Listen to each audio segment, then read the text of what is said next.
If you're looking to stop recurring charges on your iCloud account, follow these simple steps to manage your subscriptions effectively. This guide will help you cancel any unwanted iCloud storage plans or subscriptions. Step 1. Open Settings.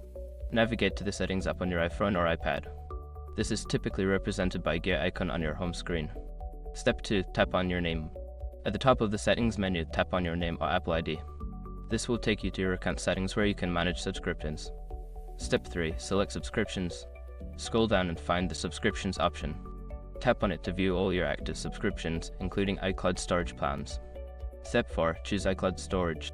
In Subscriptions menu, locate your iCloud storage plan. Tap on it to see the details and options available for your subscription. Step 5. Cancel subscription. Select the option to cancel your iCloud storage plan. Follow the prompts to confirm the cancellation and ensure that you receive a confirmation message indicating that the subscription has been successfully cancelled. By following these steps, you can effectively stop any recurring charges associated with your iCloud account. If you have any further questions or need assistance, feel free to reach out for help.